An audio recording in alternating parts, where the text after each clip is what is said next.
Good morning student, welcome to Gya Guidance Program. Myself Akash Anand, mathematics teacher, plus 2 high school both Gya, going to continue the session of complex number and quadratic equation. देखिए पहले के sessions में हम लोग complex number के modulus का study किए हैं, कॉम्प्लेक्स नंबर के आर्गुमेंट का भी स्टडी किए हैं, कॉम्प्लेक्स नंबर के कंजुगेट फॉर्म का भी स्टडी कर ही चुके हैं।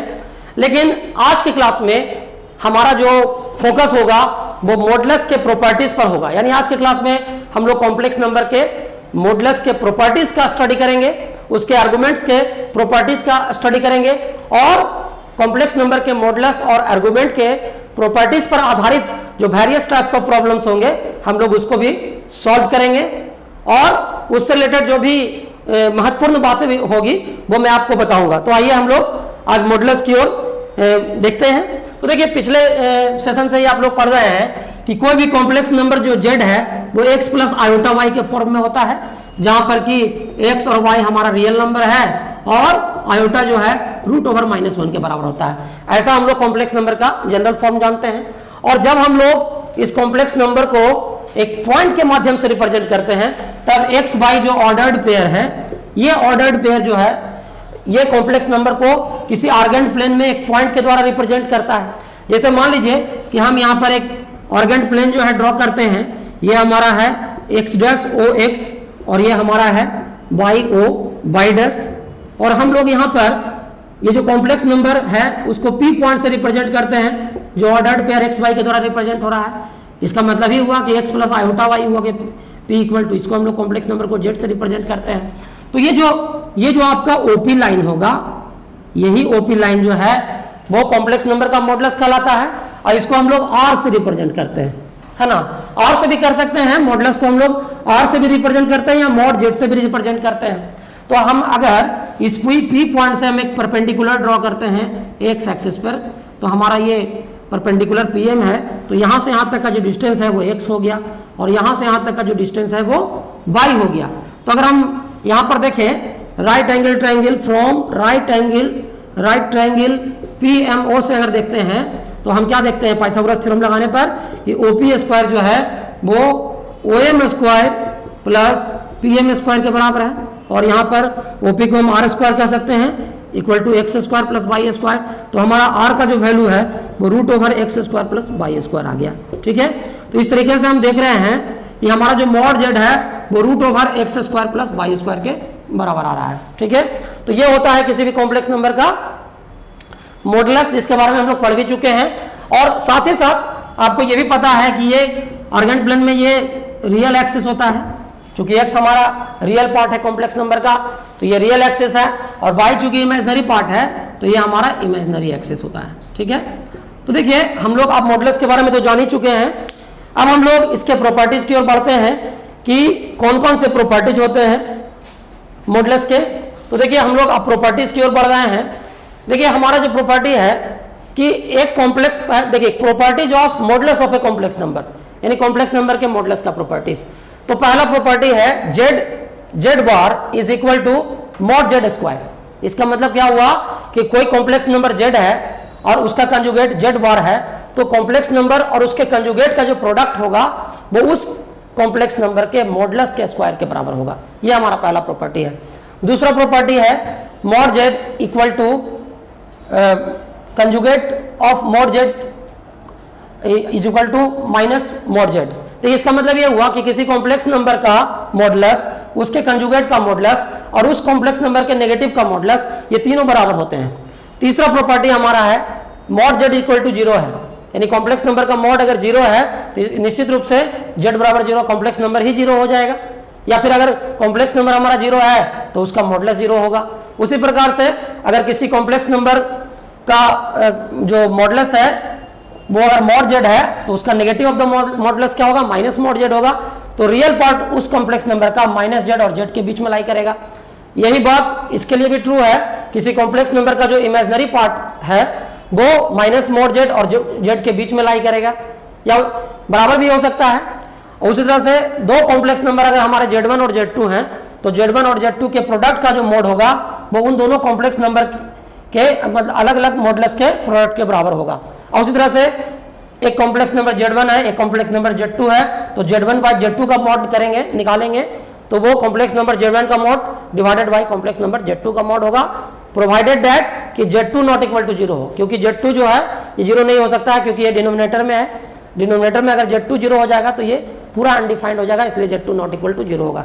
तो आइए हम लोग अब जो है ब्लैक बोर्ड के व्हाइट बोर्ड के माध्यम से हम लोग जो है इन प्रॉपर्टीज का प्रूफ भी थोड़ा सा देख के समझ लेते हैं। तो देखिए हम लोग अब प्रॉपर्टीज के प्रूफ की ओर बढ़ रहे हैं, मॉडुलस के जो जो भी प्रॉपर्टीज हैं उसको हम लोग प्रूफ करने जा रहे हैं, ठीक है। तो देखिए जो पहला प्रॉपर्टी है हमारा ये है Z bar is equal to mod Z square. देखिए अगर मान लेते हैं, इसका हम प्रूफ करने जा रहे हैं, अगर मान लेते हैं कि let Z equal to x plus iota y हमारा एक कॉम्प्लेक्स नंबर है, तो Z बार क्या हो जाएगा हमारा, Z बार हमारा हो जाएगा यानी कंजुगेट ऑफ Z हो जाएगा x माइनस आयोटा वाई। अब हम लोग क्या करते हैं, Z और Z बार का प्रोडक्ट निकालते हैं, तो हो जाएगा x plus iota y into x minus iota y. इसको a plus b into a minus b के होल स्क्वायर पर तोड़ेंगे तो x square minus iota y का होल स्क्वायर करेंगे, ये हो जाएगा x square minus iota square y square. अब देखिए आयोटा स्क्वायर का वैल्यू आपका क्या होता है, -1 होता है, ठीक है। तो यहाँ पर हम लोग क्या करेंगे, -1 इंटू बाई स्क्वायर, तो ये हमारा आ गया x square plus y square. और x square plus y square क्या होता है, हम लोग पढ़े हैं कि mod Z equal to root under x square plus y square होता है। तो मॉड Z का स्क्वायर जो है वो x square plus y square के बराबर होगा, तो इस तरह से हम इसको लिख सकते हैं मॉड Z का स्क्वायर। तो देखिए ये हमारा प्रूफ हो गया कि Z into Z bar is equal to mod Z का स्क्वायर। तो इस प्रकार से हम लोग पहला प्रॉपर्टी जो है ये प्रूफ कर चुके हैं। अब देखिए इसी तरीके से हम लोग दूसरे प्रॉपर्टीज की ओर बढ़ते हैं। हमारा जो दूसरा प्रॉपर्टी है वो है, दूसरा प्रॉपर्टी है मॉड Z इक्वल टू ये Z बार का mod equal to negative of Z का मॉड। देखिए अब ये इसको हम लोग समझना है। यहाँ पर हम मान लेते हैं कि हमारा जो कॉम्प्लेक्स नंबर है वो Z equal to x plus iota y है, तो हमारा जो Z बार होगा वो x माइनस आयोटा वाई होगा और हमारा माइनस Z क्या होगा, minus x plus iota y होगा, यानी ये हो जाएगा minus x plus iota into minus y, ये हो गया। अब देख लीजिए कि अगर हम यहां से मॉड Z निकालते हैं तो क्या हो जाएगा हमारा, यहां से मॉड Z हमारा हो जाएगा x square plus y square का रूट। यहां से अगर हम Z बार का मॉड निकालते तो क्या होगा, एक्स स्क्वायर प्लस ये आपका क्या हो जाएगा माइनस वाई का होल स्क्वायर, तो यहां से भी x square plus y square का अंडर रूट आ गया। और यहां से आप देख लीजिए, यहां से हम अगर इसका माइनस Z का मॉड अगर निकालते हैं तो यहां से क्या हो जाएगा, देख लीजिए यहां से भी हो जाएगा माइनस एक्स का स्क्वायर प्लस माइनस वाई का स्क्वायर, तो ये भी आपका आ जाएगा x square plus y square. तो इस प्रकार हम पाते हैं कि ये तीनों का जो मॉडुलस है वो सेम ही है। तो ये हम लोग इस तरह से दूसरे प्रॉपर्टीज को हम लोग एक्सप्लेन कर चुके हैं। चलिए अब हम लोग अगले प्रॉपर्टीज की ओर बढ़ते हैं। ये सब छोटे छोटे प्रॉपर्टीज हैं जो हम लोग को जानना बहुत जरूरी है इसका प्रूफ। चलिए अब एक तीसरा प्रॉपर्टी हम लोग देखते हैं। ये तीसरा प्रॉपर्टी है मॉड Z इक्वल टू 0। तो मॉड Z अगर 0 है तो ये इंप्लाइज दैट कि Z भी 0 होगा, या अगर Z 0 है तो मॉड Z 0 होगा। अब इसको हम लोग कैसे समझेंगे, देखिए यहाँ पर अगर हम Z बराबर x plus iota y complex number को मान लें तो हमारा मॉड Z का जो वैल्यू होगा वो क्या हो जाएगा, वो हमारा वैल्यू हो जाएगा root under x square plus y square हो जाएगा, ठीक है। अब इसका वैल्यू चूंकि 0 है, इसका वैल्यू 0 अगर दिया हुआ है, अगर दोनों तरफ स्क्वायर करेंगे तो x square plus y square equal to 0। हम लोग यहाँ देख रहे हैं कि एक्स भी रियल नंबर है और वाई भी रियल नंबर है, तो दो रियल नंबर के स्क्वायर का सम 0 आ रहा है। तो ये कब संभव है, ये एक ही स्थिति में संभव है जब ये दोनों रियल नंबर x और y अलग अलग जीरोस के बराबर हो, यानी x भी 0 के बराबर हो और y भी 0 के बराबर हो। यानी x और y जब दोनों 0 के बराबर होंगे तो हमारा x कॉम्प्लेक्स नंबर क्या होगा, 0 प्लस आयोटा 0 हो जाएगा, यानी ये कॉम्प्लेक्स नंबर z जो है एक तरह से हमारा 0 आएगा। तो इस तरह से हम कह सकते हैं कि मॉड z अगर 0 है तो इसका मतलब वो कॉम्प्लेक्स नंबर ही 0 है, या अगर कॉम्प्लेक्स नंबर 0 है तो उसका मॉड 0 होगा। इस तरह से हम लोग तीसरे प्रॉपर्टीज को भी देख चुके हैं। अब देखिए अगले प्रॉपर्टीज की ओर बढ़ते हैं।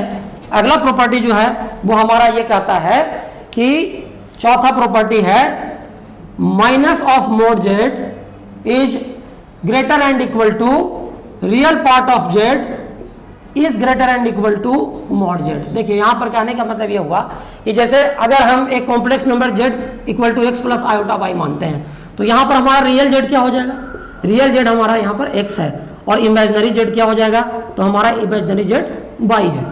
तो देखिए अब यहाँ पर दो प्रॉपर्टी को हम एक साथ डील कर सकते हैं। ये जो पांचवा प्रॉपर्टी हमारा है वो भी तो इसी तरह का है, minus of mod z is greater and equal to imaginary part of z is greater and equal to mod z. देखिए अब यहां पर देख लीजिए कि अगर हम लोग मॉड जेड की वैल्यू अगर निकालेंगे तो क्या आ जाएगा, x square plus y square का अंडर रूट आ जाएगा। तो अब यहां से हम लोग देखते हैं कि हमारा जो रियल पार्ट ऑफ जेड है वो एक्स है। तो यहां से हम देख रहे हैं कि ये जो वैल्यू हमारा होगा वो इस तरह से होगा कि आपका एक्स का जो वैल्यू होगा वो इस तरह से हो जाएगा, एक्स इसका minus x square plus y square का अंडर रूट और इसके बीच में लाई करता है। ठीक है, तो इस प्रकार हम देख रहे हैं कि ये प्रॉपर्टी हमारा क्लियर है कि यहाँ पर ये जो रियल जेड है वो माइनस ऑफ मोड जेड और मोड जेड के बीच में लाई करता है या उसके बराबर भी हो सकता है इन दोनों के। उसी तरह से यहाँ पर भी हम लोग देख रहे हैं कि इमेजिनरी पार्ट ऑफ वाई जो है वो इसी तरह से ये भी इस चीज को फॉलो करेगा, ये भी जो है इस रूल को फॉलो करेगा। तो इस तरह से हम लोग दोनों प्रॉपर्टीज को समझ चुके हैं। ये दोनों प्रॉपर्टीज हमारा क्लियर हो गया, ये प्रॉपर्टी 4 और 5। चलिए अब हम लोग 6 प्रॉपर्टी की ओर आते हैं। छठा प्रॉपर्टी जो मॉडुलस का है उसकी ओर हम लोग बढ़ रहे हैं। तो देखिए हमारा अगला जो प्रॉपर्टी है वो ये है कि दो कॉम्प्लेक्स नंबर है Z1 और Z2, इनके प्रोडक्ट का अगर मोड करेंगे तो वो mode Z1 into mode Z2 के बराबर आएगा। ये हम लोग को प्रूव करना है।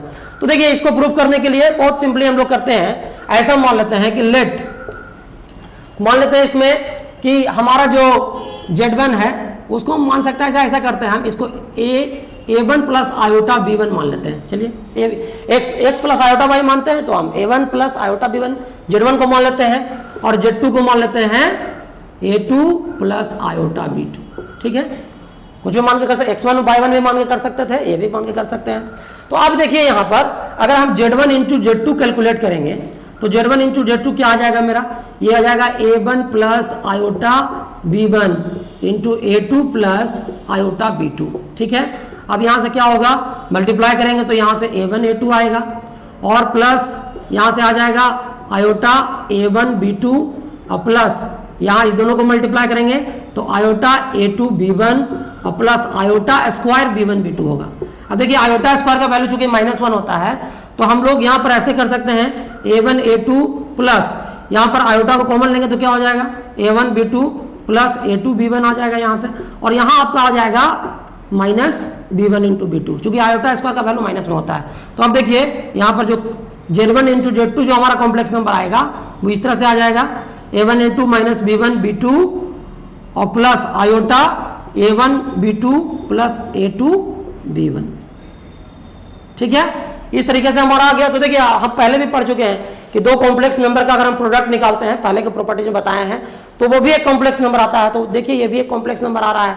तो अब हम लोग क्या करते हैं कि इसका मॉड निकालते हैं। देखिए यहाँ पर हमको तो प्रूव करना है कि Z1 इंटू Z2 का जो मॉड होगा वो बराबर होगा Z1 mod into Z2 mod के। तो देखिए हमारा ये Z1 Z2 का वैल्यू निकल के चला आया। अब देखिए हम इसका मॉड लेते हैं, ये तो हमारा वैल्यू निकल के आया किसका, ये वैल्यू हमारा निकल के आया, ये वैल्यू निकल के आया हमारा Z1 इंटू Z2 का। अब देखिए हम Z1 Z2 का जब मॉड लेंगे तब क्या होगा, तो देखिए मॉड लेने के बाद क्या होगा कि इस पार्ट का square A1 A2 minus B1 B2 का स्क्वायर करेंगे और प्लस यहाँ से A1 B2 plus A2 B1 का स्क्वायर करेंगे। ठीक है, अब इसको हम लोग जब तोड़ेंगे तो क्या हो जाएगा, यहाँ से आ जाएगा A1 square A2 square plus B1 square B2 square, और ऐसे तो एक और टर्म आएगा -2 A1 A2 into B1 B2, लेकिन हम उसको अभी नहीं लिख रहे हैं। कारण क्या है नहीं लिखने का वो अभी देखिएगा। इसको भी तोड़ेंगे तो A1 स्क्वायर B2 का square plus A2 square B1 का स्क्वायर, और फिर यहाँ पर एक और टर्म आ रहा है उसको भी हम नहीं लिख रहे हैं, क्योंकि देखिए यहाँ पर जो -2 into A1 A2 into B1 B2 आएगा तो यहाँ पर +2 A1 B2 into A2 B1 आएगा, तो दोनों एक दूसरे को कैंसिल आउट कर देंगे प्लस माइनस, इसलिए उसको लिखने का कोई फायदा नहीं है, इसलिए उसको हम छोड़ दे रहे हैं। ठीक है, तो इस तरीके से हम देख रहे हैं। अब देखिए यहां से अब हम लोग देखते हैं कि क्या कुछ कॉमन निकाला जा सकता है। देखिए तो इन दोनों टर्म को आप देखिए, इन दोनों में अगर A1 स्क्वायर है तो चलिए A1 स्क्वायर को हम कॉमन लेंगे तो यहाँ A2 square plus B2 square हो जाएगा। इन दोनों से, और इन दोनों से क्या कॉमन लिया जा सकता है, तो यहाँ से हमको लगता है कि अगर b1 स्क्वायर को कॉमन किया जाए तो यहाँ भी वही चीज़ होगा a2 स्क्वायर प्लस यहाँ पर b2 का स्क्वायर आ जाएगा। ठीक है, अब देखिए इसको कॉमन लेने के बाद अब यहाँ से हम लोग कॉमन करते हैं, क्या कॉमन करेंगे, तो यहाँ से a2 square plus b2 square को हम लोग कॉमन करेंगे तो अंदर में बचेगा a1 square plus b1 square. देखिए अब इसको हम लोग अलग अलग करके लिख दें तो ये हो जाएगा a1 square plus b1 square into a2 square plus b2 square. अब देख लीजिए कि हम जो कॉम्प्लेक्स नंबर माने थे z1 वो था a1 प्लस आयोटा b1, तो ये तो उसी का मॉड है, इसको हम लोग z1 का मॉड कह सकते हैं और इसको हम लोग z2 का मॉड कह सकते हैं। तो इस तरह से हम लोगों ने प्रूव कर लिया कि दो कॉम्प्लेक्स नंबर के प्रोडक्ट का जो मॉड है वो उन दोनों कॉम्प्लेक्स नंबर के अलग अलग मॉडुलस के प्रोडक्ट के बराबर होता है। तो ये प्रॉपर्टी भी हम लोग प्रूफ कर चुके हैं और अब हम लोग इसके लास्ट वन प्रॉपर्टी की ओर बढ़ते हैं, उसको भी देख लेते हैं। उसके बाद हमारा सारा प्रॉपर्टीज जो है वो समाप्त हो जाएगा कॉम्प्लेक्स नंबर के मॉडुलस का। तो देखिए हमारा जो अगला प्रॉपर्टी है वो हमारा 7th प्रॉपर्टी है और इसमें है कि z1 और z2 दो कॉम्प्लेक्स नंबर है, इसके रेशियो का मॉड अगर हम लेते हैं तो वो दोनों कॉम्प्लेक्स नंबर के अलग अलग मोड के रेशियो के बराबर होगा। ऐसा हमको प्रूव करना है, लेकिन कंडीशन है कि z2 नॉट इक्वल टू 0 होना चाहिए, क्योंकि अगर z2 0 होगा तो वो अनडिफाइंड कर देगा पूरे रिलेशन को, इसलिए नहीं होना चाहिए। तो अब देखिए यहाँ पर वही काम हम लोग करेंगे, फिर से मान लेंगे कि let z1 equal to a1 plus iota b1 और z2 equal to a2 plus iota b2, है ना। अब हम लोग z1 बाई z2 को कैलकुलेट करेंगे अगर, तो z1 बाई z2 को हम क्या लिखते हैं, z1 इंटू 1 बाई z2 लिख सकते हैं। ठीक है, और z1 हमारा है a प्लस आयोटा b1 है और z2 हो गया हमारा 1 upon a2 plus iota b2 है। अब देखिए हम क्या करते हैं, चूंकि हम इसके नीचे से इमेजिनरी पार्ट को हटाना चाहते हैं तो ऊपर नीचे कंजुगेट से गुना करेंगे, तो a2 plus iota b2 upon a2 minus iota b2 से ऊपर नीचे मल्टीप्लाई करेंगे। सॉरी, अब जो है यहां से क्या हो जाएगा, ये हो जाएगा a1 प्लस आयोटा b1 और यहां से देख लीजिए यहां से आपका हो जाएगा a2 माइनस आयोटा b2 और नीचे देखिए a square plus b square करिएगा तो a2 का स्क्वायर माइनस आयोटा b2 का स्क्वायर हो जाएगा। तो क्या आ जाएगा हमारा, देखिए अब हम लोग यहाँ से ऊपर भी गुना करते हैं तो यहाँ पर देखिए क्या होगा, a1 में a2 से मल्टीप्लाई होगा तो a1 a2 हो जाएगा, a1 में इससे मल्टीप्लाई होगा माइनस आयोटा b2 से तो हो जाएगा माइनस क्या हो जाएगा a1 आयोटा a1 b2 हो जाएगा हमारा। ठीक है, फिर इसी तरह से आ जाएगा आयोटा a2 b1 आ जाएगा और फिर आ जाएगा minus iota square b1 b2 और नीचे देखिए क्या हो जाएगा, नीचे आपका हो जाएगा a2 का स्क्वायर और माइनस आयोटा स्क्वायर b2 का स्क्वायर, ऐसा आ जाएगा। ठीक है, अब जो है इसके आगे हम लोग बढ़ते हैं और इसमें देखिए अब क्या हो सकता है, इसमें आपका देख लीजिए ऊपर में चूंकि हम लोग z1 बाई z2 का ही वैल्यू कैलकुलेट कर रहे हैं तो हम लोग क्या करते हैं, ये देखिए माइनस आयोटा स्क्वायर जो है वो -1 के बराबर होता है, तो ये आपका हो जाएगा क्या z1 बाई z2, यहाँ से आ जाएगा a1 a2।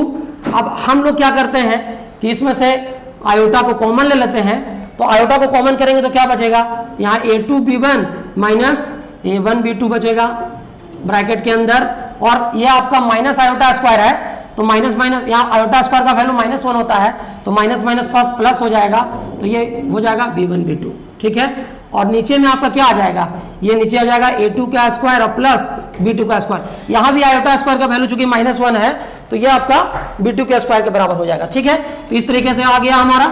अब देखिए अब हम लोग इसको अरेंज कर लें तो हमारा जो z1 बाई z2 है वो बराबर आ गया a1 a2 प्लस ये आपका a1 a2 plus b1 b2, इस तरह से आ गया और प्लस यहाँ पर आपका आ गया iota into a2 b1 minus a1 b2, है ना, और नीचे आपका आ गया a2 स्क्वायर प्लस b2 का स्क्वायर। ठीक है, इस तरह से आ गया।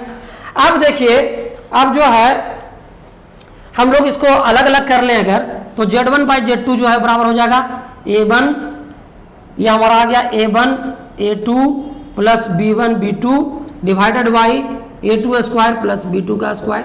ठीक है, और यहाँ आपका हो जाएगा iota into a2 b1 minus a1 b2 by a2 square plus b2 square. ठीक है, अब देखिए अब जो है हम लोग मॉड निकालते हैं, दोनों तरफ अब इसका मॉडलेस लेते हैं, तब क्या होगा, अब यहां से देखिए हम लोग इसका मॉड लेते हैं तो ऊपर का हम लोग इरेज कर देते हैं, इसके बाद इसका मॉड हम लोग लेते हैं तो क्या होगा देख लीजिएगा।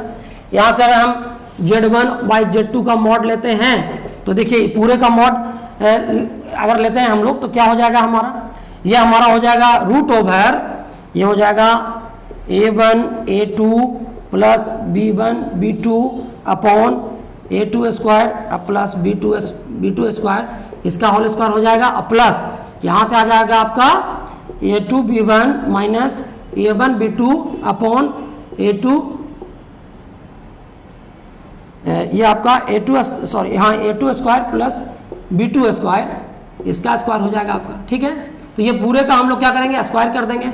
अब देखिए यहाँ से क्या हो जाएगा, अब हम लोग इसको जब अरेंज करेंगे तो नीचे में तो आपका एलसीएम सेम ही आएगा, नीचे का जो हमारा एलसीएम आएगा वो आएगा a2 square plus b2 square का होल स्क्वायर।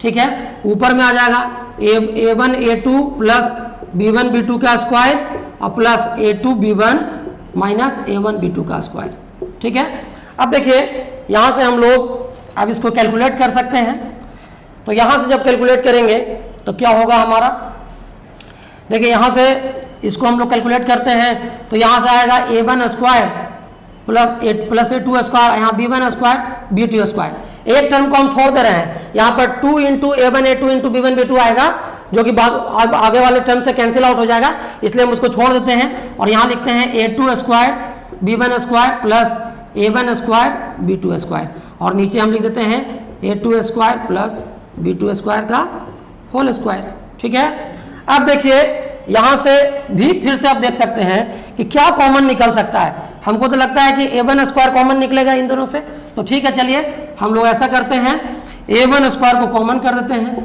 तो अंदर में क्या बच जाएगा, यहाँ बच जाएगा a2 का स्क्वायर और यहाँ बच जाएगा b2 का स्क्वायर, और यहाँ देखिए इन दोनों से b1 स्क्वायर को कॉमन अगर कर लें तो क्या बच जाएगा, यहाँ भी a2 का स्क्वायर प्लस b2 का स्क्वायर बचेगा, और नीचे जो है वो a2 square plus b2 square का होल स्क्वायर है।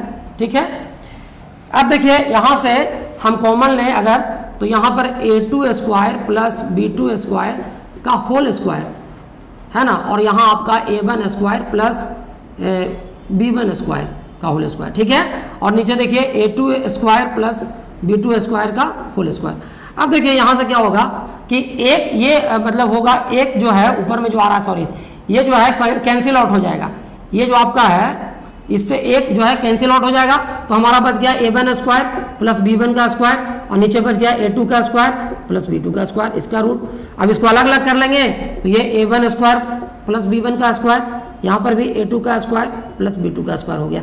अब देखिए इसको हम लोग क्या कहेंगे, अब तो हम इसको लिख सकते हैं कि मॉड z1 है और ये मॉड z2 है ना, तो इस तरह से हम लोग देख रहे हैं कि z1 z2 का मॉड लेते हैं तो वो mod z1 upon mod z2 के बराबर होता है। तो इस तरह से हम लोग कैलकुलेशन के आधार पर हम लोगों ने देख लिया कि ये प्रॉपर्टीज किस तरह से प्रूफ किए जाते हैं। चलिए आप प्रॉपर्टीज तो हम लोग प्रूफ कर चुके हैं, लेकिन प्रॉपर्टीज जानने के बाद हमें संतुष्टि कब होगी, जब हम लोग इस पर आधारित प्रॉब्लम्स को सॉल्व करेंगे। हम लोग देखेंगे कि आखिर इस प्रॉपर्टीज को पढ़ने का फायदा क्या है और इस प्रॉपर्टीज का प्रैक्टिकल एप्लीकेशन क्या है। तो चलिए अब हम लोग इन प्रॉपर्टीज के आधार पे कुछ प्रॉब्लम्स को सॉल्व करते हैं। देखिए अब हमारा जो प्रॉब्लम्स है उसकी ओर बढ़ चुके हैं, चूंकि प्रॉपर्टी हम लोग अब जानते हैं। तो एग्जांपल 1 में आप देखिए कि if z minus 5 iota upon z plus 5 iota का मॉड 1 के बराबर है, तो हमको शो करना है कि z हमारा एक रियल नंबर है। देखिए यहां पर हम लोग को z को रियल नंबर दिखलाना है और कंडीशन भी दिया हुआ है, तो हम लोग कैसे दिखलाएंगे। यहां पर कंडीशन आपका है कि z minus 5 iota upon z plus 5 iota का जो मॉडलेस है वो 1 के बराबर है, तो आपको z जो है उसको रियल नंबर दिखलाना है। तो देखिए हम लोग इसको भी सॉल्व करते हैं किस तरह से ये बनता है।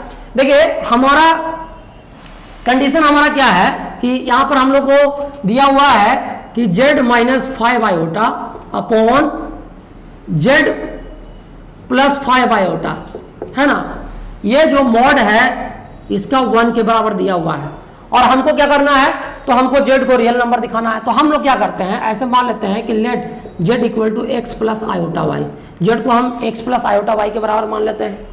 तो क्या होगा, देन हमारा जो ये यहाँ कंडीशन है Z minus 5 iota upon Z plus 5 iota, इसका मॉड जो है वो 1 के बराबर है। तो अभी आपने प्रॉपर्टीज को पढ़ा है कि अगर z1 बाई z2 का मॉड होता है तो वो mod z1 by mod z2 के बराबर होता है। तो इस प्रॉपर्टीज को हम यहाँ पर इंप्लीमेंट करते हैं। ये जो प्रॉपर्टी आपने जस्ट पढ़ा है, तो आप इसको ऐसे लिख सकते हैं z माइनस 5 आयोटा का mod upon z plus 5 iota का मॉड बराबर 1। और यहाँ से देखिए z minus 5 iota is equal to z plus 5 iota का मॉड। ठीक है, इस तरह से हो गया। अब यहाँ देखिए हम यहाँ करते हैं क्या, z का वैल्यू डालते हैं x plus iota y minus 5 iota, और यहाँ पर x plus iota y plus 5 iota. अब देखिए यहाँ से क्या हो गया, अब यहाँ से हो गया आपका x प्लस यहाँ पर आपका हो गया आयोटा इंटू वाई माइनस 5, इस तरह से है। और यहाँ आपका क्या है, x plus iota into y plus 5, इस तरह से आ गया। अब देखिए हम लोग क्या करते हैं, आप जो है आप मॉड निकालते हैं दोनों साइड में, तो मॉड क्या हो जाएगा इसका मॉड हो जाएगा x square upon y minus 5, यह होगा इसका मॉड। अगर ऐसा करते हैं अगर हम इसका स्क्वायर कर दे दोनों तरफ, तब क्या होगा, ये x plus iota into y minus 5 है, इसका स्क्वायर कर दे और इसका भी स्क्वायर कर दे तो कोई फर्क भी नहीं पड़ेगा। स्क्वायर हम इसलिए कर रहे हैं ताकि हमको मॉडुलस में रूट को लिखना ना पड़े, तो इसलिए हम लोगों ने स्क्वायर कर दिया। तो स्क्वायर करने के बाद क्या हो गया, ये x square plus y minus 5 का स्क्वायर और ये x square plus y plus 5 का स्क्वायर। ठीक है, इस तरह से आ रहा है। अब देख लीजिए कि एक्स स्क्वायर से एक्स स्क्वायर जो है वो क्या होगा, कैंसिल हो जाएगा। तो यहाँ हमारा आ गया वाई मतलब y square minus 10 y plus 25 आ जाएगा, और ये हो जाएगा वाई स्क्वायर प्लस 10 वाई, ये आपका हो जाएगा प्लस 25। अब देखिए ये वाई स्क्वायर से वाई स्क्वायर कैंसिल, 25 से 25 कैंसिल, तो minus 10 y equal to 10 y है, यानी यहाँ हमारा 20 वाई बराबर क्या आ गया, 0। तो चूंकि यहाँ पर वाई बराबर हमारा 0 आ गया। अब देखिए जब हमारा वाई बराबर 0 आ गया तो हमने कॉम्प्लेक्स नंबर को क्या माना था, एक्स प्लस आयोटा वाई माना था। तो यहाँ पर इमेजिनरी पार्ट इसका क्या आ गया, 0 आ गया, है ना। यहाँ पर अगर 0 पुट करेंगे तो हमारा जो कॉम्प्लेक्स नंबर है क्या आ गया, ये कॉम्प्लेक्स नंबर z जो है वो x प्लस आयोटा वाई था, वो हो गया x प्लस आयोटा इंटू 0, यानी सिर्फ x बचा। तो चूंकि अब इस कॉम्प्लेक्स नंबर में सिर्फ रियल पार्ट मौजूद है, तो अब हम लोग कहेंगे कि हमारा जो z है वो एक रियल नंबर है। जो हम लोग को क्वेश्चन में प्रूफ करना था वो हम लोग का प्रूफ कर चुके हैं। ठीक है, आइए ये प्रॉब्लम तो हम लोग सॉल्व कर चुके हैं। अब हम लोग नेक्स्ट प्रॉब्लम की ओर बढ़ते हैं। हमारा अगला जो प्रॉब्लम है वो भी प्रॉपर्टीज पर ही आधारित है। जो अगला प्रॉब्लम है उसमें है कि if a plus iota b is equal to x plus iota का whole square upon 2x square plus 1, then prove that a square plus b square equal to x square plus 1 का square whole square और 2x square plus 1 का whole square. ये भी हमारा properties पर ही based है, ये एक डिफरेंट क्वेश्चन है। तो चलिए हम लोग इसको भी थोड़ा देख लेते हैं कि इस तरह के प्रॉब्लम्स अगर रहेंगे तो किस तरीके से हम लोग उसका सॉल्यूशन कर सकते हैं। आइए हम लोग इसको देखते हैं। तो देखिए हमारा यहां पर दिया हुआ कंडीशन है कि a प्लस आयोटा b जो है वो बराबर दिया हुआ है x प्लस आयोटा का whole square upon 2x square plus 1। ये कंडीशन हमको दिया हुआ है और हमको क्या प्रूफ करके लाना है, तो हमको प्रूफ करके ये लाना है कि a square plus b square जो है वो बराबर होगा x स्क्वायर प्लस 1 का whole square upon 2x square plus 1 का होल स्क्वायर, ये हम लोग को लाना है। तो आइए हम लोग इसको देखते हैं। सबसे पहले तो हम लोग इसको सिंप्लीफाइड फॉर्म में लाते हैं, क्योंकि ये जो हमारा कॉम्प्लेक्स नंबर है वो स्टैंडर्ड फॉर्म में नहीं है। तो चलिए इसको स्टैंडर्ड फॉर्म में लाने का प्रयास करते हैं। तो देखिए ये क्या हो जाएगा, इसको a प्लस बी के होल स्क्वायर पर तोड़ेंगे तो x स्क्वायर प्लस आयोटा का square plus 2 into x into iota आ गया। ठीक है, और नीचे जो है, नीचे तो कुछ करने का जरूरत ही नहीं है क्योंकि नीचे तो सब कुछ रियल ही है। चलिए ठीक है, अब देखिए a प्लस आयोटा b जो है वो होगा, अब देखिए आयोटा स्क्वायर का वैल्यू कितना होता है, -1 होता है, तो ये ऊपर में आ गया x स्क्वायर माइनस 1 और ये आपको हो गया आयोटा इंटू 2x। अब देखिए अलग अलग जब कर देंगे तो देखिए इसको अलग अलग करके लिखते हैं तो इस तरह का से आ जाता है हमारा 2x स्क्वायर प्लस 1। ठीक है, अब देखिए अब हम लोग जो है इसका मॉड लेते हैं दोनों तरफ, अगर मॉड इसका लेते हैं हम लोग a प्लस आयोटा b, इसका मॉड लेते हैं, मॉड लेते हैं और फिर मॉड का स्क्वायर कर देते हैं, तो फिर क्या होगा, स्क्वायर करने से कोई फर्क नहीं पड़ेगा, तो इसका भी मॉड लेते हैं x square minus 1 upon 2x square plus 1 और plus iota into 2x upon 2x square plus 1। देखिए अब इसका भी स्क्वायर कर दे रहे हैं हम लोग, ठीक है। अब देखिए जब हम लोग मॉड लेंगे तो इसका मॉड तो रूट ओवर ए स्क्वायर प्लस बी स्क्वायर आता है, लेकिन चूंकि स्क्वायर लगा हुआ है तो यहाँ आप सीधा हम लिख सकते हैं a square plus B square, और यहाँ क्या हो जाएगा, इसका square x square minus 1 upon 2x square plus 1, इसका whole square plus 2x upon 2x square plus 1, इसका भी होल स्क्वायर। इस तरह से हमारा आ गया। अब इसको हम लोग सॉल्व करते हैं आगे, तो देखिए हमारा क्या आ जाएगा, इसको सॉल्व करते हैं तो हमारा आ जाएगा यहाँ से A square plus B square is equal to, यहाँ से हो गया एक्स स्क्वायर माइनस 1 का होल स्क्वायर और नीचे 2x स्क्वायर प्लस 1 का होल स्क्वायर, ऊपर में हो गया 4x स्क्वायर और नीचे में 2x स्क्वायर प्लस 1 का होल स्क्वायर। अब देखिए अब बहुत आसानी से आ जा रहा है, हम एलसीएम ले लेते हैं, 2x स्क्वायर प्लस 1 का होल स्क्वायर को एलसीएम लेंगे तो यहाँ x स्क्वायर माइनस 1 का होल स्क्वायर और प्लस 4x स्क्वायर आ गया। अब देखिए इसको हम लोग सॉल्व कर लें तो हमारा रिजल्ट जो है जो लाना था वो ऑलमोस्ट आ चुका है, x square plus B square equal to, इसको a माइनस बी के होल स्क्वायर पर तोड़ेंगे तो क्या हो जाएगा, ये x4 और प्लस ये 1 और माइनस 2x स्क्वायर और यहाँ प्लस 4x स्क्वायर है और नीचे आपका 2x स्क्वायर प्लस 1 का होल स्क्वायर है, इसको आप लिख सकते हो x4 plus 1 plus 2x square और नीचे 2x स्क्वायर प्लस 1 का होल स्क्वायर। और अब देखिए आप इसको क्या लिख सकते हो, आप इसको लिख सकते हो x स्क्वायर प्लस 1 का होल स्क्वायर और नीचे 2x स्क्वायर प्लस 1 का होल स्क्वायर। देखिए जो हमको लाना था वो ऑलमोस्ट हमारा आ चुका है और इस प्रकार हम लोगों ने इस प्रॉब्लम को भी सॉल्व कर लिया है, ठीक है। अब देखिए हमारा जो अगला प्रश्न है वो भी इस प्रॉपर्टी पर आधारित है। जैसे एक एग्जांपल इसमें है कि if p plus iota q is equal to a plus iota का whole square upon 2a minus iota, then prove that p square plus q square equal to a square plus 1 का whole square upon 4a square plus 1। तो देखिए इस तरह का जो problem है इसको भी आप सॉल्व भी कर सकते हैं इस तरह से, जैसे अभी p प्लस आयोटा q है equal to a plus iota का whole square upon 2a minus iota, इसको भी हम लोग उसी तरह से देखिए सिंप्लीफाई करते हैं तो ये क्वेश्चन भी हमारा सॉल्व हो जाएगा। देखिएगा क्वेश्चन क्या है, ध्यान दीजिएगा इस पे। हमारा जो ये प्रॉब्लम है इसमें कंडीशन दिया हुआ है कि p प्लस आयोटा q ये बराबर दिया हुआ है a प्लस आयोटा का whole square upon 2a minus iota, इस तरह से दिया हुआ है और हमको प्रूफ करके लाना है p square plus q square equal to a square plus 1 का whole square divided by 4a square plus 1। देखिए ये हमारा है, तो देखिए इसको भी हम लोग सॉल्व कर लेते हैं। p प्लस आयोटा q है, p प्लस आयोटा q, इसको तोड़ेंगे तो a square plus iota square plus 2 into a into iota हो जाएगा और ये 2a माइनस आयोटा है, ठीक है।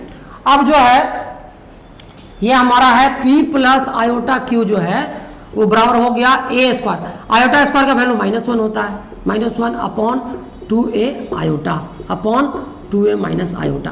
अब आप देखिए कि हमारा दोनों साइड में ऊपर में भी कॉम्प्लेक्स नंबर है और नीचे में भी कॉम्प्लेक्स नंबर है, तो हम क्या करते हैं दोनों साइड मॉड लेते हैं और फिर स्क्वायर कर देते हैं। दोनों साइड अगर मॉड लेके स्क्वायर करते हैं तो mod p plus iota q का square equal to mod a square minus 1 plus 2a iota upon 2a minus iota, है ना। अब इसके मॉड का स्क्वायर करेंगे तो अब बहुत सिंपली जो है हम लोग प्रॉपर्टी भी लगा सकते हैं। प्रॉपर्टी को लगाते हैं कि दो कॉम्प्लेक्स नंबर के मॉड का कॉम्प्लेक्स नंबर के रेशियो का मॉड हम ले रहे हैं तो हम लोग क्या कर सकते हैं, इसको अलग अलग भी कर सकते हैं। तो चलिए अब इसको हम लोग लिख सकते हैं क्या, इसको तो हम लोग लिख सकते हैं p square plus q square और इसको हम लोग लिख सकते हैं अलग अलग करने के बाद जब करेंगे तो ये हो जाएगा a स्क्वायर माइनस 1 का होल स्क्वायर और प्लस 4a स्क्वायर और नीचे हो जाएगा ये हो जाएगा आपका 2a स्क्वायर और प्लस -1 का स्क्वायर, इस तरह से आपका आ जाएगा। तो देखिए अब यहाँ से आ जाएगा आपका P A square plus Q A square, यहाँ A four plus one minus two A square plus four A square और नीचे फोर ए स्क्वायर और माइनस वन आ गया। ठीक है, अब जो है माइनस वन का स्क्वायर करेंगे तो प्लस ही वन आ जाएगा। ठीक है, चलिए अब जो है यहाँ से क्या हो गया, अब यहाँ से आपका आ गया p A square plus Q A square is equal to a four plus two A square plus one upon four A square plus one. और इस तरह से हम लोग को जो लाना था वो आ ही चुका है, इसको ए स्क्वायर प्लस वन का होल स्क्वायर अपॉन फोर ए स्क्वायर प्लस वन ला सकते हैं। तो इस प्रकार से हम देखते हैं कि जो हम लोग को प्रूफ करना था वो हमारा प्राप्त हो चुका है। चलिए अब जो है इसी तरह के जो प्रॉब्लम्स हैं आप लोग इस तरह का और भी एग्जांपल्स है जिसको सॉल्व कर सकते हैं।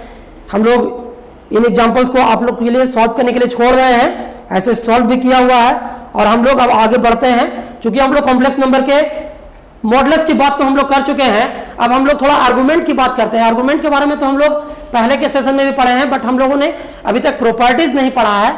तो चलिए हम लोग अब आर्गुमेंट के प्रॉपर्टीज की ओर बढ़ते हैं और थोड़ा आर्गुमेंट के बारे में भी जानते हैं। तो आइए हम लोग बोर्ड पर हम लोग इसको समझते हैं।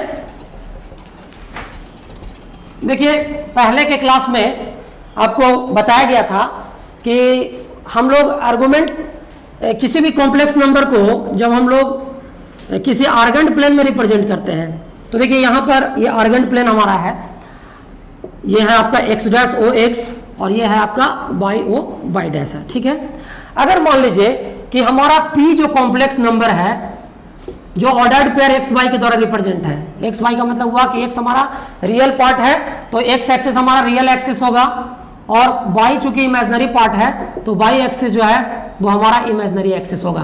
तो आपने पहले के क्लासेस में पढ़ा था कि अगर p एक्स वाई अगर कॉम्प्लेक्स नंबर का कोई पॉइंट है तो इसको अब अगर हम ओरिजिन से मिलाते हैं तो ये जो OP लाइन है, ये OP लाइन एक्स एक्सिस के पॉजिटिव डायरेक्शन के साथ जितना एंगल सबटेंड करेगा वही कॉम्प्लेक्स नंबर का आर्गुमेंट होता है। तो यहाँ पर देखिए, यहाँ पर ये जो p जो कॉम्प्लेक्स नंबर है जिसका कोऑर्डिनेट एक्स वाई है, ये positive direction of x axis के साथ अगर ये थीटा एंगल बना रहा है तो ये थीटा इसका आर्गुमेंट कहलाएगा, है ना। यहाँ पर थीटा जो है इसका आर्गुमेंट है, लेकिन यहाँ पर थीटा आर्गुमेंट है, लेकिन यहाँ पर हम लोग एक चीज और हम लोग यहाँ पर चीज को सपोज करते हैं कि मान लीजिए कि चलिए ठीक है यह हमारा पॉइंट पहले क्वाड्रेंट में लाई कर रहा है तो ठीक है, लेकिन अगर मान लीजिए कि हमारा जो पॉइंट P है, अगर ये पॉइंट P हमारा दूसरे क्वाड्रेंट में अगर लाई करेगा, सेकंड क्वाड्रेंट में लाई करेगा, तो फर्स्ट क्वाड्रेंट में तो दोनों एक्स कोऑर्डिनेट और वाई कोऑर्डिनेट दोनों पॉजिटिव होते हैं। सेकंड क्वाड्रेंट में अगर लाई करेगा तो हमारा पॉइंट जो P है वो हो जाएगा माइनस एक्स वाई हो जाएगा, ये P पॉइंट। तब हम लोग इसका आर्गुमेंट कैसे निकालेंगे, तो आर्गुमेंट निकालने का तरीका है कि positive direction of x axis के साथ बनाया गया एंगल, तब तो positive direction of x axis के साथ बनाया गया एंगल ये हमारा थीटा होगा, यहाँ से लेकर के यहाँ तक का एंगल होगा।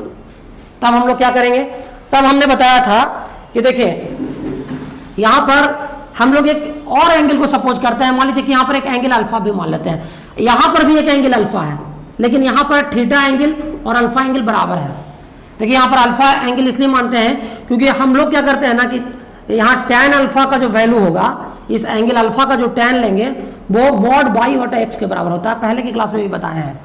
तो देखिए यहाँ पर चूंकि फर्स्ट क्वाड्रेंट में दोनों का साइन पॉजिटिव है, मतलब एक्स भी पॉजिटिव है और वाई भी पॉजिटिव है, तो यहाँ पर थीटा बराबर अल्फा होता है। लेकिन अब देखिए हमारा आर्गुमेंट अब जब निकालना है तो अब हमको इस कॉम्प्लेक्स नंबर का आर्गुमेंट निकालना है, तो क्या हो जाएगा, तो वो हो जाएगा हमारा वो आर्गुमेंट। यहाँ से हमारा देखिए अल्फा का वैल्यू होता है tan inverse y by x का मॉड, इस तरह से होता है। मॉड हम इसलिए लगाते हैं क्योंकि अगर कहीं पर एक्स पॉजिटिव हो या वाई नेगेटिव हो या वाई पॉजिटिव हो या एक्स नेगेटिव हो, मॉड लगाने के बाद सब पॉजिटिव माना जाता है, इसलिए हम लोग मॉड लगाते हैं। तो हम बताए थे कि सेकेंड क्वाड्रेंट में अगर निकालना है, अगर इस थीटा का वैल्यू आर्गुमेंट का वैल्यू निकालना है तो फर्स्ट क्वाड्रेंट में तो आर्गुमेंट जो है आपका थीटा ही होता है, लेकिन सेकेंड क्वाड्रेंट में यहाँ पर चूंकि एक्स भी पॉजिटिव है और वाई भी पॉजिटिव है, तो आर्गुमेंट जो होता है argument of Z, complex number Z का आर्गुमेंट जो है थीटा होता है। लेकिन सेकेंड क्वाड्रेंट में आर्गुमेंट ऑफ जेड जो होता है वो होता है पाई माइनस थीटा।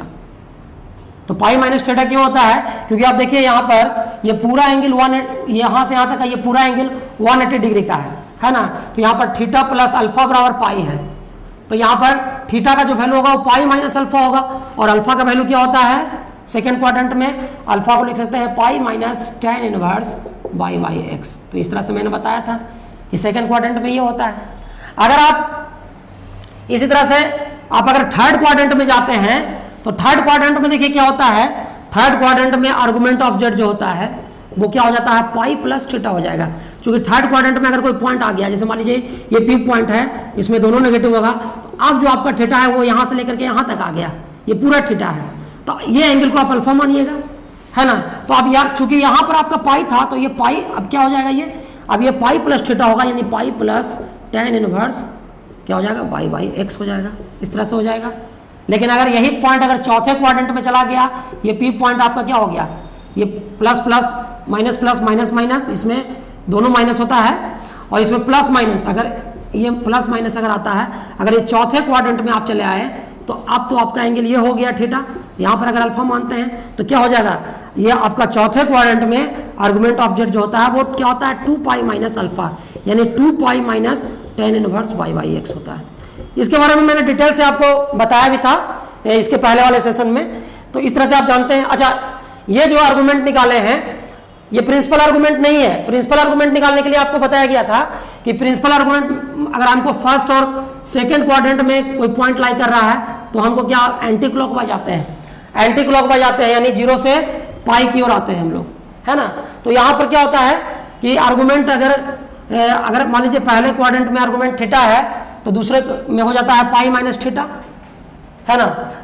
तो इस तरह से हम लोग निकालते हैं। लेकिन अगर थर्ड क्वाड्रेंट और फोर्थ क्वाड्रेंट में निकालना रहता है आर्गुमेंट तो हम लोग इस डायरेक्शन में जाते हैं, इस तरीके से जाते हैं। तो यहाँ पर चूंकि हम क्लॉकवाइज जाते हैं तो एंगल यहाँ नेगेटिव होता है। तो ऐसा आप लोग को सारा चीज पहले के क्लास में बताया जा चुका है, इसलिए हम अब इस पर ज्यादा फोकस नहीं कर रहे हैं।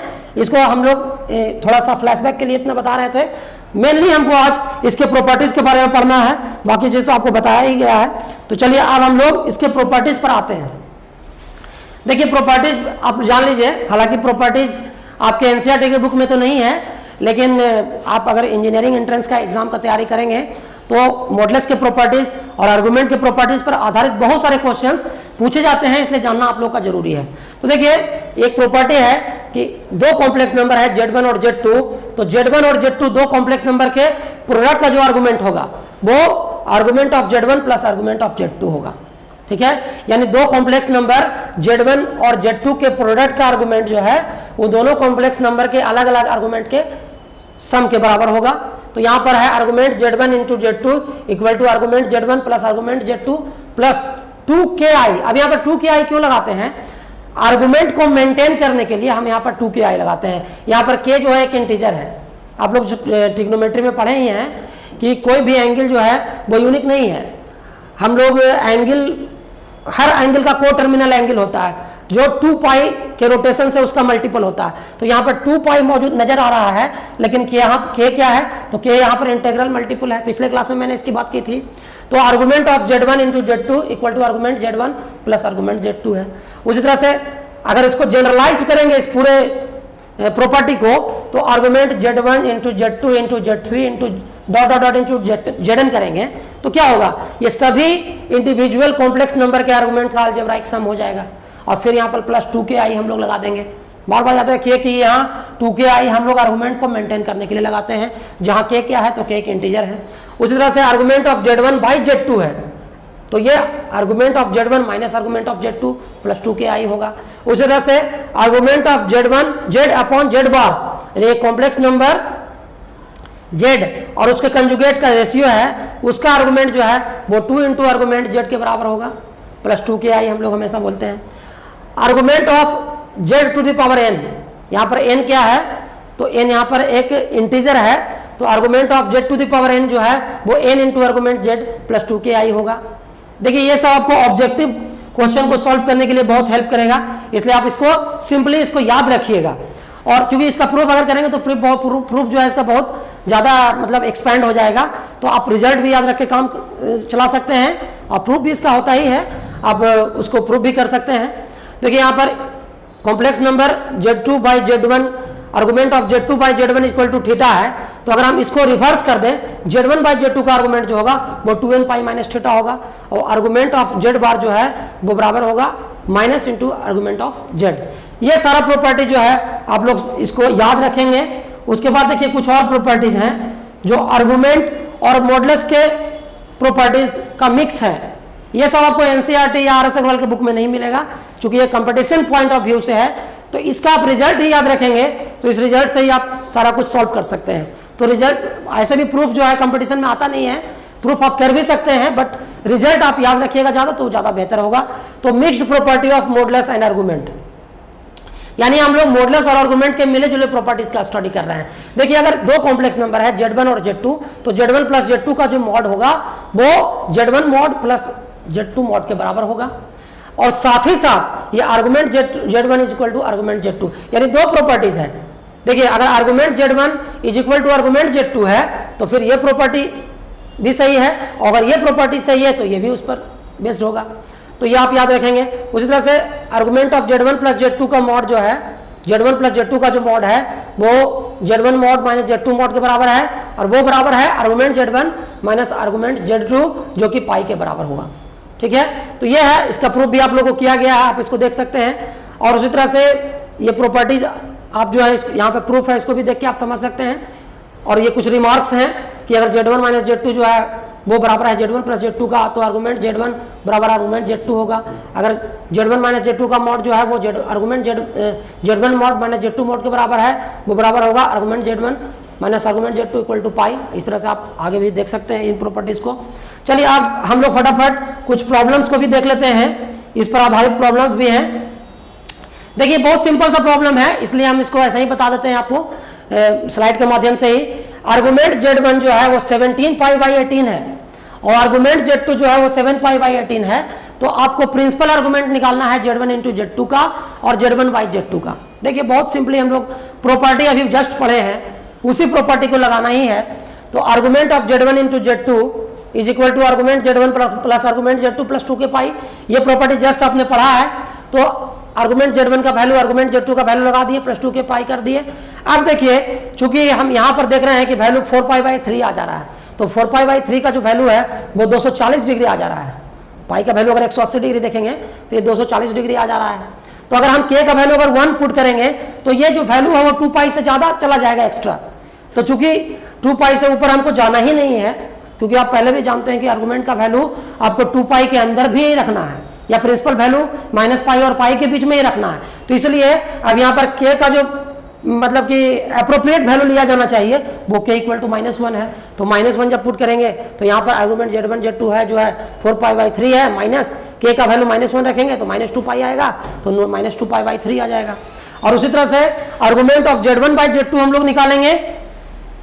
तो फिर से आप देख लीजिए कि आर्गुमेंट ऑफ Z1 Z2 जो है फॉर्मूला लगाएंगे, argument Z1 minus argument Z2 plus 2 के पाई हो गया, तो 17 pi by 18 minus 7 pi by 18 plus 2 के पाई है, तो यहाँ 10 पाई बाई 18 आ गया। अब देखिए यहाँ पर वैल्यू चूंकि 100 डिग्री 18 में 100 पाई का वैल्यू 180 डिग्री होता है, तो 100 डिग्री आ रहा है। तो चलिए 100 डिग्री का वैल्यू जो है ठीक है, लिया जा सकता है। तो हम यहाँ पर इंटीग्रल वैल्यू k का जो है यहाँ 0 पुट कर दे रहे हैं, तो यहाँ 5 पाई बाई 9 आ जा रहा है मेरा। इस तरह से हम लोग इसको सॉल्व कर चुके हैं। चलिए एक और क्वेश्चन हम लोग देखते हैं। यहाँ पर है कि Z1 और Z2 जो है एक दूसरे के कंजुगेट हैं, तो find the principal argument of minus Z1 into Z2। ठीक है, तो ये प्रॉब्लम जो है थोड़ा इसको ध्यान से समझिएगा। इसमें क्या कहा जा रहा है कि यहाँ पर Z1 और Z2 कंजुगेट हैं एक दूसरे के, तो Z2 जो है वो कंजुगेट ऑफ Z1 होगा। तो यहाँ पर Z1 Z2 जो है वो बराबर होगा Z1 into conjugate of Z1। Z2 के जगह पर कंजुगेट Z1 लिख सकते हैं। और आप पढ़े हैं कि Z1 और उसके Z1 का मॉड Z1 इंटू Z2 के Z1 इंटू Z1 का जो कंजुगेट होगा वो Z1 स्क्वायर के मॉड के बराबर होता है। तो यहाँ पर argument minus Z1 into Z2 है, वो क्या हो जाएगा, इसके वैल्यू हम इसके जगह पर माइनस Z1 इंटू Z2 के जगह पर आर्गुमेंट माइनस Z का स्क्वायर करेंगे। तो आप पढ़े हैं कि किसी भी नेगेटिव रियल नंबर का जो आर्गुमेंट होता है वो पाई होता है। पिछले क्लास में मैंने बताया था कि कोई भी नेगेटिव रियल नंबर होता है तो उसका आर्गुमेंट क्या होता है, पाई होता है। और उसी तरह से सिमिलर एक और प्रॉब्लम भी हम लोग देख लेते हैं। इसमें देखिए, इसमें भी आप देख लीजिए कि एक कॉम्प्लेक्स नंबर Z है तो हम लोग यहाँ पर फाइंड करना, यहाँ पर है कि let z be any non zero complex number, z एक नॉन जीरो कॉम्प्लेक्स नंबर है, then find the value of argument z plus argument of conjugate of z. तो देखिए यहाँ पर argument z plus argument of conjugate of z जो है वो argument z into conjugate z के बराबर होता है, प्रॉपर्टी आपने पढ़ा है, और जेड इंटू कंजुगेट जेड जो है मॉड जेड के स्क्वायर के बराबर होता है। तो आर्गुमेंट ऑफ मॉड जेड का स्क्वायर जो है, तो किसी भी मतलब कि मॉडुलस का जो स्क्वायर होता है वो हमेशा पॉजिटिव नंबर होता है, तो argument of positive real number जो है वो जीरो के बराबर होता है। पिछले क्लासेज में हम लोग देखा था। तो इस तरह से हम लोग इस पर आधारित प्रॉब्लम्स को भी देख चुके हैं। अब देखिए आज के सेशन में मैंने आपको क्या पढ़ाया, अब सेशन को कंक्लूड करने जा रहे हैं हम। आज के सेशन में मैंने आपको कॉम्प्लेक्स नंबर के मॉडुलस के बारे में बताया, उनके प्रॉपर्टीज के बारे में बताया, कॉम्प्लेक्स नंबर के आर्गुमेंट के बारे में बतलाया और उसके प्रॉपर्टीज के बारे में बतलाया। तो आज के एक सेशन में जो भी चीज मैंने बतलाया है उन्हीं पर आधारित ये कुछ प्रश्न दिए गए हैं। इन प्रश्न को आप खुद से सेल्फ प्रैक्टिस करेंगे। आज के लाइव सेशन का रिकॉर्डेड वीडियो जो है गया गाइडेंस प्रोग्राम यूट्यूब चैनल पे उपलब्ध होगा, और वीडियो के डिस्क्रिप्शन बॉक्स में आज का होमवर्क जो है वहां से आप डाउनलोड कर सकते हैं। आज के लाइव सेशन का नोट्स भी वहां से प्राप्त कर सकते हैं। तो आप इस होमवर्क को डाउनलोड करके आप उसको सॉल्व करें। किसी प्रकार का समस्या होता है प्रश्न को हल करने में, कमेंट सेक्शन में जरूर लिखें, मैं उसका उत्तर देने के लिए हमेशा तैयार रहूंगा। धन्यवाद।